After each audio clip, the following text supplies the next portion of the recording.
Finally gas পাম্পে ঢুকে গেলাম। ওই দেখেন গ্যাসের পাইপ ঢুকাইতেছে। ফাইনালি গ্যাস পাম্পে চলে আসছি। এখন গ্যাস নিব, গ্যাসের জন্য অপেক্ষা করতেছি। সামনে একটা গাড়ি আছে, এই গাড়িটা পরে সিরিয়াল পাবো। আপনারা দেখেন যে এইটা হচ্ছে গ্যাস পাম্প, এটা হচ্ছে গ্যাস পাম্প। এটা এখানে ইয়ে হচ্ছে সেন্টার হচ্ছে দুইটা, ওইখানে হচ্ছে ক্যাশ কাউন্টার। বাড্ডার ভিতরে মেরুলে, এটা হচ্ছে মেরুল বাড্ডা, রামপুরার পরেই লোকেশন। এখানে সবসময় গ্যাস পাওয়া যায়, তবে 5টার পরে পাওয়া যায় না। 5টার পর থেকে রাত 12টা পর্যন্ত বন্ধ থাকে।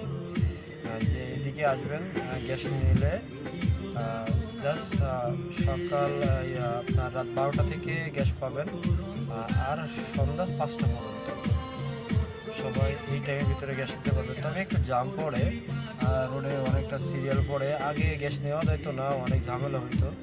এখন আর সেই ঝামেলা নাই, এখন একটু সিরিয়ালে দাঁড়াইতে হয়। গ্যাস অবশ্যই পাওয়া যায়। এটা হচ্ছে কি আপনার গ্যাস পাম্প। এই দেখুন, এটা হচ্ছে কি রোডের গায়ে হচ্ছে গ্যাস পাম্প। সবাই এদিকে আসলে এইখান থেকে গ্যাস নেবেন। গ্যাসটাও খুবই ভালো, খুব সুন্দর গ্যাস।